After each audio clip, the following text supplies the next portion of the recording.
handle a Trump presidency, and if he was the candidate that would have beaten him. Plus, whoop whoop, we are bringing the party for Whoopi's birthday.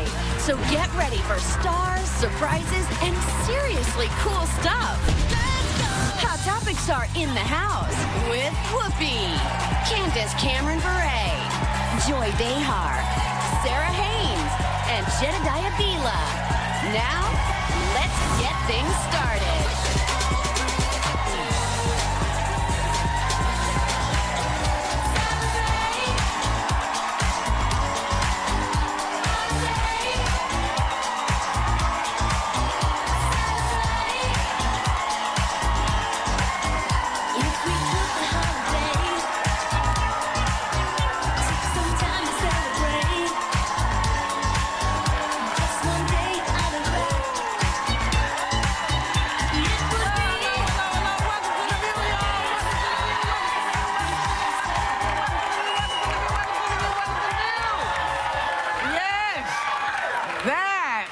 That was DJ.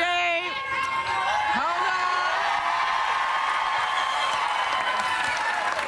That was DJ Lena, who has been kind enough to be spinning for us all show long because we're celebrating my birthday.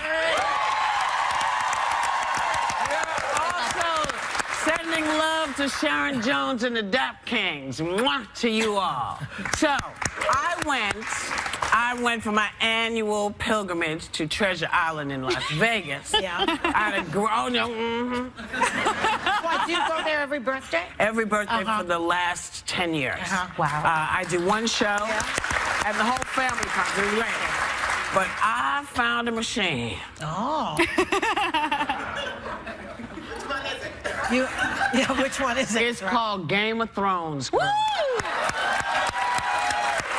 This thing, you're sitting in the and it's like an immersive experience. You're sitting here, and the sides of the chair are here, but all you hear is dun dun dun dun dun dun dun, dun, and you're playing, and dragons are flying, and money's coming. It's a penny machine, but honey, you played like $5 in pennies, and it was the most exciting. I love slots. But did you hit? Oh yeah. Oh yeah. Oh yeah. I hit quite coming, well. Joy. Nice. Yeah. I know. Winter is coming. I got. I not only hit, I slapped. It was like, oh yeah, boom, money for Whoopi. Boom, money for Whoopi. Here come the kids. Pennies shooting out of the machine. Bubblegum for everyone. That's it. That's it. Now, less about me, more about the president-elect. Donald Trump gave his first post-election interview to 60 Minutes, where he seemed to kind of be walking back some of the big campaign issues, like the border wall is turning into a fence. He's warming up to parts of Obamacare, and he's seriously downsizing his deportation plan. So is this making folks feel a little bit better, hearing that maybe he's now gotten there and seen the real landscape of what Washington looks like, and maybe going, oh, okay, now I have to rethink this? Yeah, I think so. I mean, I think there's a big difference between campaign mode and then actually governing. And I think, when politicians get out there on the campaign trail, unfortunately, they say what they need to say to get elected, and you cater to a certain constituency that you need to turn out for you. And I think with Donald Trump, he needed hard right conservatives to turn out for him, because a lot of them didn't think he was their guy. They had wanted Ted Cruz. They had wanted other people. So he said what he needed to say. But I've been saying for a long time on the show, if you look back at his clips over the years, he's not really a hard right guy. He's been, left of center on many issues. He's shifted a lot. So I think a lot remains to be seen. And as we all know, when they get in there, they actually have to get something done. And you have to be a realist and pragmatist. But you never know what he really means, because last night he said about Obama, I found him to be terrific. I found him to be very smart. And when he was on the campaign trail, he said, the worst president maybe in the history of our country. And he called Hillary all sorts of names, unhinged, a nasty woman. Then he said the other day, she couldn't have been nicer. She's very strong and very smart. Who is this man? He also said, Who is he? he also said in the interview, though, they asked, was it uncomfortable? Because he did have the birther movement and everything. And he said, honestly, we looked at each other and did not address it. It wasn't uncomfortable. I said terrible things. He said, I said terrible things. And he said terrible things, and we didn't address it. That made me feel, some of the ways he reacted in this interview, because I was kind of on the edge of my seat, like, oh my gosh, I did feel better with some of his answers. You know what? I would feel better if he would do an interview on Al Jazeera and Telemundo. And then let's see what he says to them. Well, the main thing, calm and controlled and collected. I thought he took a breath in between thoughts, so I was happy about that. But, as someone that's on the harder right side, I was very happy with what he said, that there was compromise, that this was something he was saying that we're gonna work together. This wasn't this hard right stance. And I hope that put people's mind at ease of let's really Well, again, let me just point out a lot of people whose children he scared the stuff out of by making them feel like their parents were in danger of being deported. People of color. A lot of women who just sort of felt like, I get people saying what they have to say. I've seen a lot of elections. Yes, people say what they have to say. I've never seen this. And so, a lot of people are very happy with what he said. And I know there are a lot of angry people, and I get it. But your anger should not be fueled by my nationality or my color. And that's how it felt. So that's why I think for me, I know every president who goes in always says, I'm going to do this and this and this, and then they get there and go, oh my God, this is not what I thought. Yeah, but let me ask you a question. He has a lot more to clean up other than just. Well, that's the question. Are we supposed to forget everything he said so far? Do you think? No, I don't think so. I mean, I can't get over some of the things that he has said. I really can't. Only time is going to show that he's going to either prove to you that he can or he can't. So only that he time. can or he can't what? Change. When you're saying you can't get over it, and we're only going to have to give him time. The words are in the zeitgeist. Remember the article in The Atlantic that said the media took him literally not seriously. His supporters took him seriously not literally. Yeah, but black people took him seriously. Latinos took him seriously. I agree with you. I did too as well. But what I'm saying is that a lot of Trump supporters defended that by saying he's not what you're seeing, which I know what I saw. So what I'm saying is I'm hoping that they're right now and that he's not. And that interview last night made me feel a little better because as he said things like, are you going to appoint a special prosecutor? He was like, I don't want to hurt anyone. Hillary? Yeah, he said, I don't want to hurt anyone. I've got other things to do. That's not how he spoke before. That made me feel better. What about the fact that he has now appointed this guy, Steve Bannon, who's from the alt-right, who's extremely controversial regarding positions on Jews, and the Breitbart website, as you know, is very controversial in regarding Jews, Hispanics, Latinos, and black people, etc. He is now going to be his Trump whisperer. He's going to be telling him how to strategize, what to do. Here's what's interesting. That's a signal. If you look back at 50, 60 years to the Second World War, people waited to see how things were going to go. And the problem for a lot of people who are visually easy to spot is that waiting, if it doesn't go in a better direction, could turn out to be an uncomfortable situation. So people are asking us to make adjustments, which we're going to have to because it's going to take a year before we know. But it is really scary, and it's scary for kids because suddenly children of parents who are, same-sex parents, parents who are Latino, who look Latino, don't necessarily have to be Latino. I mean, there's a lot of folks outside of everyone else who's scared. I got you. Yes, we got to go because we're going to come back. All right.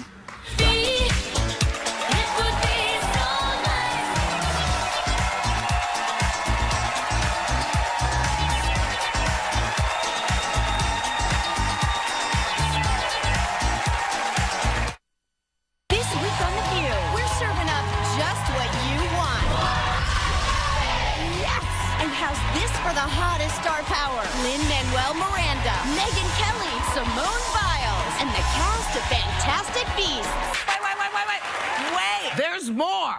Yeah, Rascal Flatts performing live. Woo! It's a party at the View this week on ABC. Birthday and letting her unwrap some of her favorite things.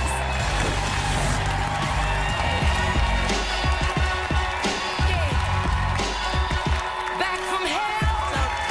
Just so I don't forget. This was made for me by Tom Brown. And it'll be available in the summer. Tom Brown makes amazing. It's fabulous. There's a dancer in there it's that's a gonna whole pop out. thing. You know, it's a whole thing for summertime. You know, if you're laying out, you don't want to be seen in your bathing suit. You come in this, and then you undo this. Oh, baby, it's a whole thing. Now, if America doesn't have enough concerns right now, a lot of people are totally freaked out that the election is going to completely ruin Thanksgiving. Yeah. Are y'all worried about any of this at the table? Nah. Are you? Sarah. I'm a little worried. There are some people that I'm going to be spending Thanksgiving with. We are different viewpoints and beliefs, but I was always taught that you don't talk about politics, religion, what you make, what you weigh at parties where you want to feel good. So I'm hoping that everyone hears that and knows when we come together in gratitude that maybe we can appreciate some of those rules of social settings. Yeah. So that's the basically you're ideal. saying, let's celebrate the kid. Yeah. Let's The celebrate our turkey. lives and turkey and keep everything that isn't our immediate family at bay for today. Yeah, because why do people find comfort in that? Like, you know, like when you believe it's playing out on social media right now, and it always drives me crazy. I've never looked at that as a soapbox to push anything I believe. And I feel like on Facebook, in social settings, now that the election's decided, people are coming out with like claws pulled to like scratch your face off to prove points. And it's like, that was never comfortable. Why do people come out with email blasts and Facebook posts that are just so divisive? I hate like, social media, don't you? I'm starting to hate it. It's true. I barely have friends. Turn it up. Stop it. In my house, my dad is very political, and he likes to talk about politics. And every holiday, my mother lectures him ahead of time. Tony, you're not going to talk about politics. And then I see her sometimes kicking him under the table. The table actually physically moves. But I agree with you. Like, there has to be a day here and there where you put that stuff aside and you you know what I do? I go mute. When people start talking about politics, I get completely quiet, and I hope it shuts the conversation down. Mama keeps drinking her wine through the conversation, then she feels empowered, and I go straight after it. It ends poorly. I've been kicked out of family with alcohol. Maybe what you should do is put a couple of really exotic things on the table. So here's what you put: some things on your table that have never been on the table before, that are odd and surprising, and the conversation goes in a different direction. So if you have nodders, you know, those things that sit like that. Oh, the little... And it's baseball players or whatever. Put some strange and wonderful things on the table. That's a great idea. And that will start a different kind of conversation. There are great games that you can buy at toy stores that have those topic cards that have nothing to do with politics. It's like if you wanted to have sex with either, you're not there either. If you want to have sex with your like turkey. gingerbread houses for the kids to decorate. There you go. Keep them occupied. But if Yeah, but while you're eating, not so much while you're eating. But if stuff is on the table, you know, you can like, when did that get there? And people go, oh, you know, I've had that forever. I stole it out your house, remember? And you know what? Speaking of gifts that keep on giving, we're going to go and come back with the fabulous Bernie Sanders.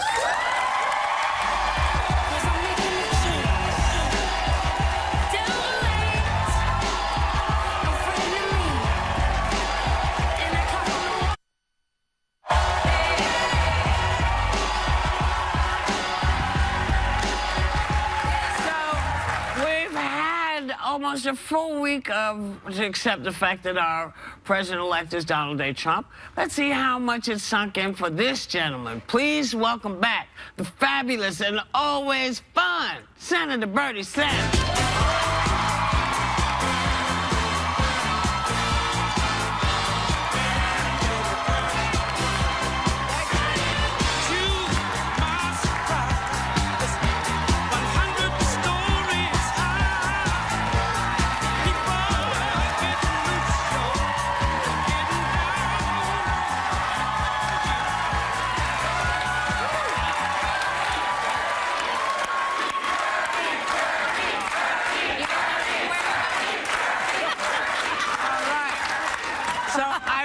if you heard the song that DJ Lena was playing for you, it was Disco Inferno.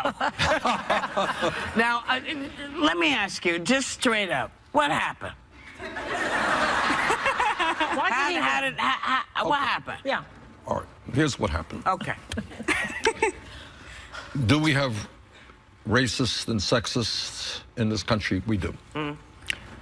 On the other hand, I think what happened is Trump touched a nerve on the part of millions of people that media doesn't often talk about. And that is, you got a middle class for the last 40 years that has been shrinking. You got people who are working 2 or 3 jobs. You got a single mom who can't afford $12,000 a year for childcare. You got a worker who's seen his job go to China. You got a parent who's wondering, how in God's name, but I make $40,000 a year, am I going to be able to send my kid to college? You got a 60-year-old worker today who has $500 in the bank and is facing retirement. Yeah. You got millions of people living in extraordinary economic anxiety, and meanwhile, the very richest people and largest corporations are doing phenomenally well. And people are saying all over this country, black and white and Latino, what about me? Who's going to stand up for me?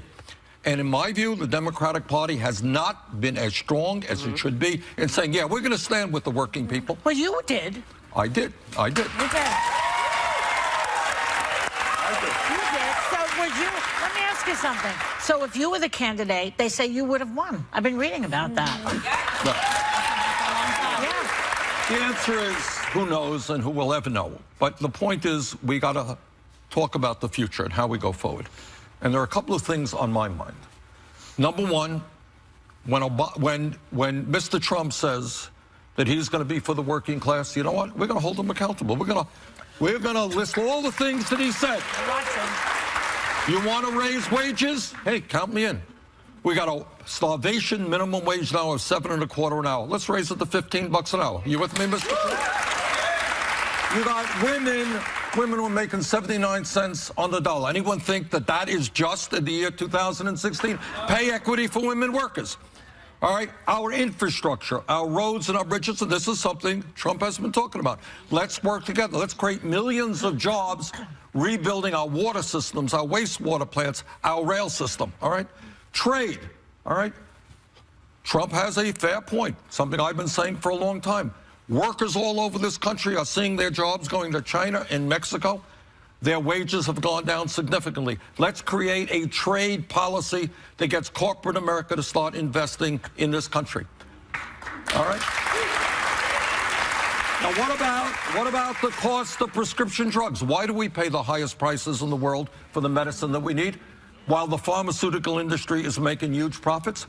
Now, Mr. Trump talked about it. We're going to hold him accountable. Are you prepared to take on the pharmaceutical industry? Are you prepared to take on Wall Street, whose greed has done so much harm to our country?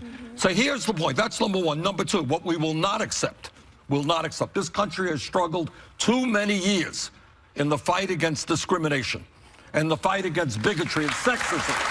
All right? We are not going to accept a president trying to divide us up. We got little girls who are wearing kerchiefs, who are now scared to death that somebody is going to be picking on them. Terrible. Or like, our enemies are not some Latino guy, some Mexican American working in a tomato field making $9 an hour. Those are not our enemies. And I don't want millions of people to be worried today about families being separated. I've seen too much of that. So we're going to fight against sexism and racism and xenophobia. Okay, which brings me to my question, because a lot of people are out there protesting right now. Yeah. What is it that we can do to make sure that we keep his feet to the fire? What we should understand is that the views that many of us have expressed are the views of the vast majority of the American people. Mr. Trump was very proud during his campaign to say, hey, I'm a multi-billionaire, but I don't have to pay any taxes because you're paying taxes. Right. Well, you know what? Most Americans don't think that it's right that billionaires and large corporations don't pay a nickel in federal taxes. All right? So we are the majority in our ideas. Now, why the Democratic Party has failed is another story we can deal with. I want basic reforms in the Democratic Party. But most importantly, we've got to hold them accountable. And the third issue I want to touch on, I hope very much, Donald Trump is nobody's fool. And during the campaign, he talks about climate change being a hoax. Yeah. You know what? Climate change is not a hoax. It is a threat to this entire planet. He better start listening to the scientific communities and not just the coal companies. And if he doesn't, if he doesn't, you're not going to have much of a planet left for your grandchildren. I know that. I know that. We're worried a lot about that. And I think, you talk about people in the streets. I think when millions of people, led by the young people, who want to transform this country, say, sorry, Mr. Trump, I want this planet to be healthy and habitable for my children and my grandchildren, and that is more important than the short-term profits of the oil industry. I think we can stop them in that area.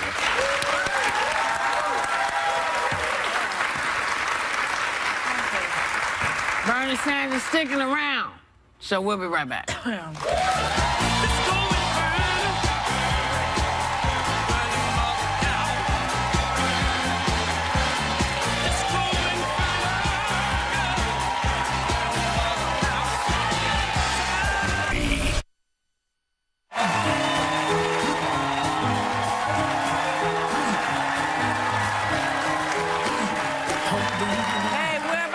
Senator Bernie Sanders. Welcome back. I have a question for you. Senator Sanders. Happy birthday, young lady. Thank you, sir. Thank you, sir. Trump ran as an outsider candidate, but he just appointed the ultimate insider, the head of the RNC, as his chief of staff, and also announced that he's bringing in Steve Bannon, who's highly controversial for the alt-right movement, as his chief strategist. What should these appointments tell us? Well, I think you're right. Mr. Priebus is a conservative, well-experienced former chair of the Republican Party. I think the other appointment should get us very nervous.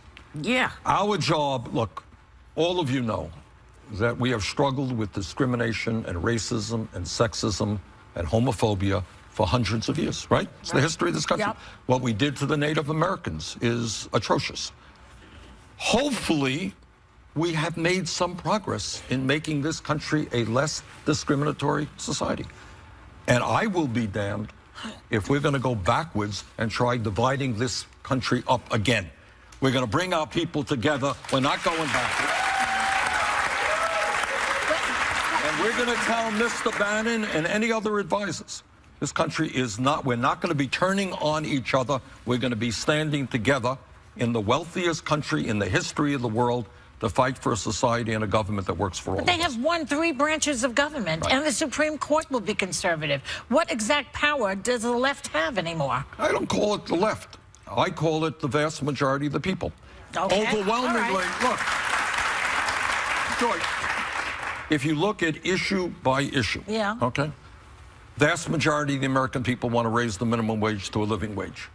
Vast majority of the people know there's something wrong when we are the only major country on earth not to guarantee health care to all people as a right. You all know that?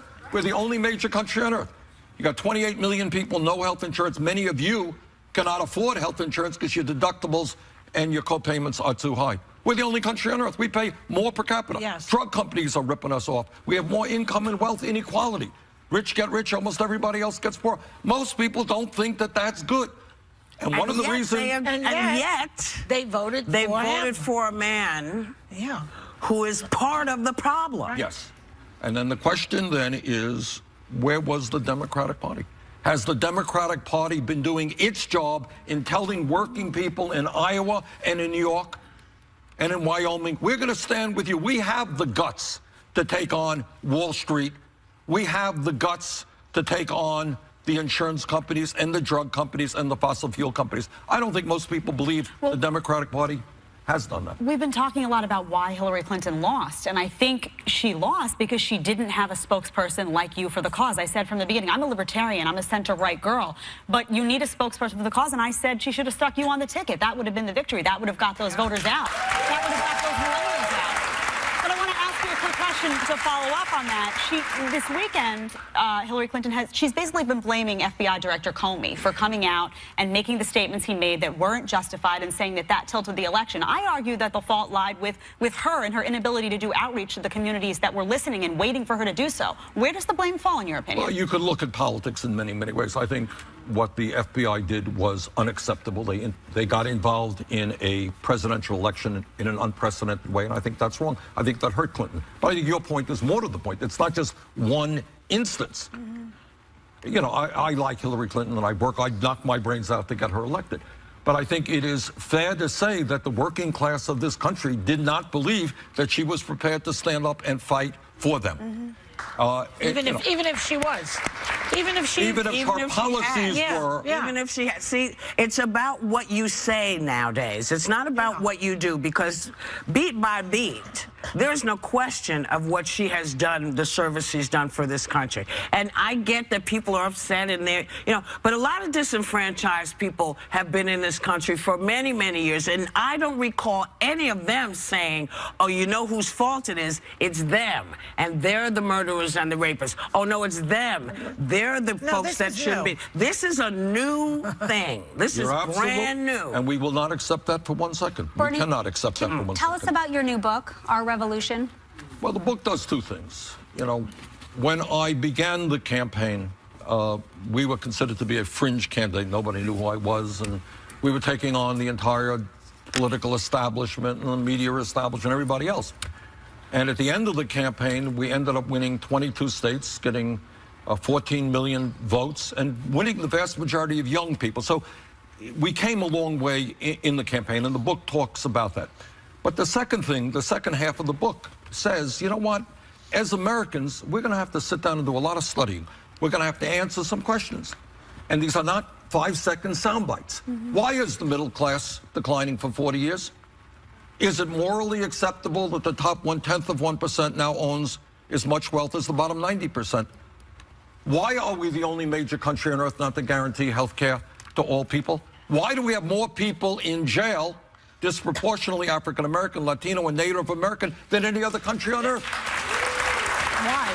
Right. How do you address climate change? Yeah. You know how we do that? We get the book. We get the book.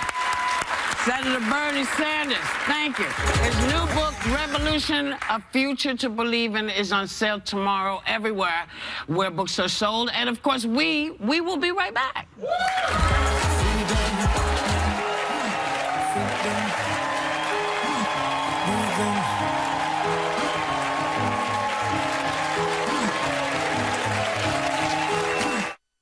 Quiet on the set. Tomorrow. Get ready for the best of my favorite things. Where? On The View, of course. Because we've partnered with Enders to bring you The View Your Deal Oprah Edition. And when you see it... You might just lose your mind. Tomorrow on The View. Love it. On ABC.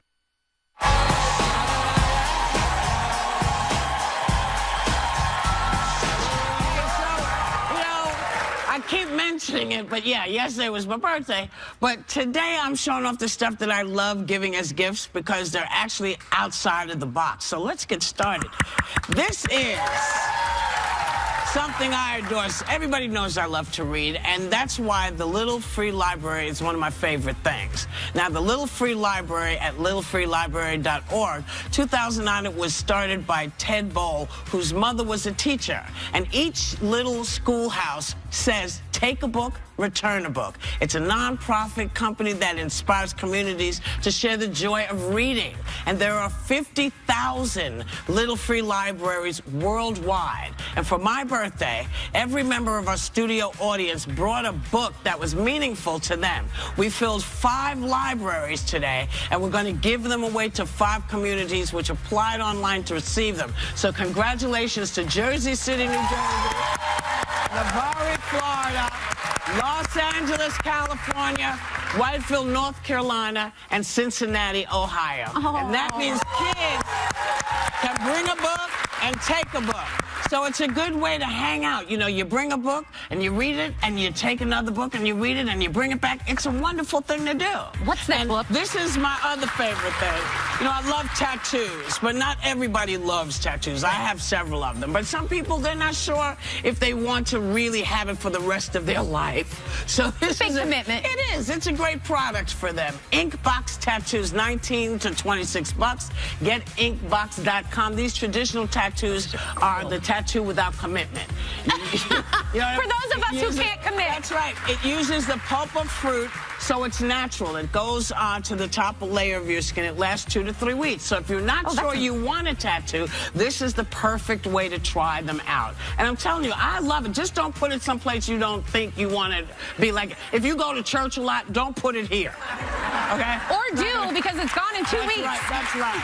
Now, what is this? Now, I thought you would like this because there's some great products out there for kids, and this is one of them. The Easy Happy Mat. $3.99 to $24.99. EasyFun.com. These are all-in-one placemat plate. It suctions directly to the table. So it doesn't over-tip. It doesn't tip. You can't drop it. It's microwavable, it's oven safe, it's dishwasher safe. This is a great thing. Your kids will have fun, you will have fun with it, and you don't have to worry about cleaning the floor. There's smiley faces. You can make all kinds of stuff. Not bad words, though. You know how kids are. The other thing that I love is Charlie Rose loves this. This is called Tickle Water. Has no artificial sweeteners. It's ticklewater.com. It's about $1.49. Drink ticklewater.com. It was created by a mom whose 2-year-old loved fizzy water. And so she didn't want to give the child the fizzy water that adults have, so she created this. It's the first unsweetened sparkler for kids. The flavors include watermelon, cola, and green apple. I'm telling you, it's no joke. It's a fabulous thing. The kids will love it. Now this, when it comes to sweets, this is something that it's my addiction. Sugarfina candy. It's about $2.50 and it goes up. Sugarfina.com. It's inspired candy by candy artisans from all over the world. Literally all over the world. They have candies like red velvet caramels, chocolate bacon toffee. Yeah, or my favorite, and you've seen me eating them on the show. The frogs. The green apple frogs. These are like, you don't understand. This is, I have them everywhere in my house. You eat those in boxes. They're in my pockets. They're in my friends' pockets. I want to put my hand and get something sweet. It looks like I'm doing something. Bernie ate one. You'll never be the same. Bernie ate a frog. Now, who doesn't love a knife? All right. I feel like we changed tones. Yes, it is. Werther Cutlery, $29.75, Werthers.com. Werthers are a 110-year-old family-owned business. They're designed for comfort and durability, and I know people who cook, and these are fabulous, fabulous lives. And one of the best things I love about them, I don't know if you can see the beauty of how they look, and that's how you know it's a Werther knife. You'll see this.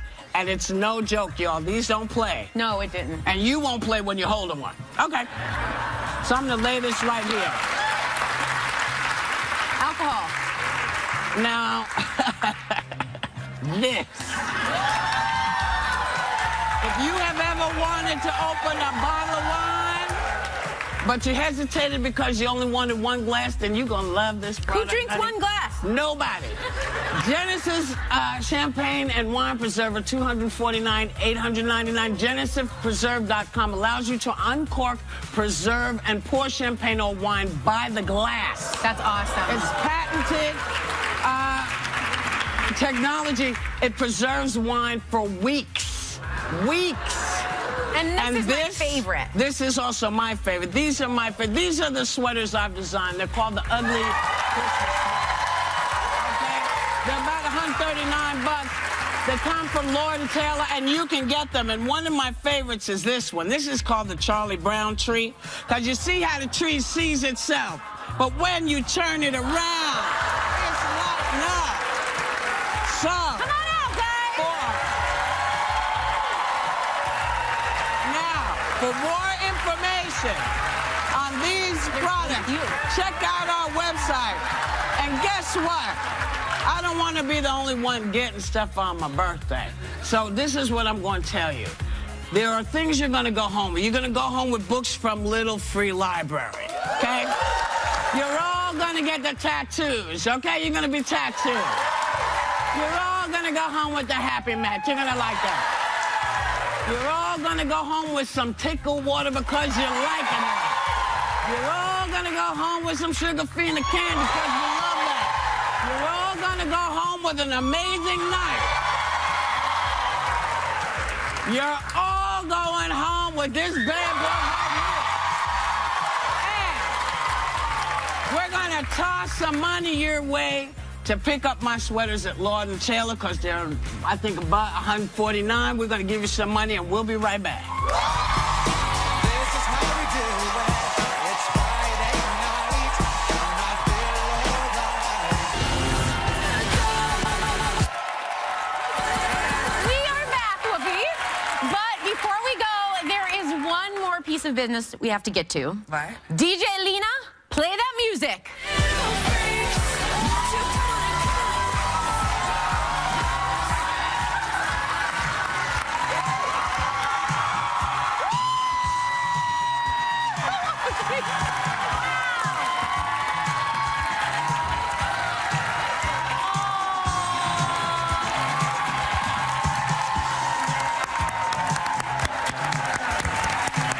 You're going to be getting a picture from As Marie because I painted off of here, and this is going to Camp Kindering in your name. Oh, I love that. Oh. Now, we want to thank Sugary's Bakery from Mississippi for making this cupcake tower. They really have the best pies and desserts, honey. Check them out at Sugarees.com, right? Sugarees, all right?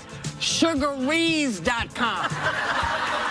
Thanks, Bernie Sanders and DJ Lena, for coming by.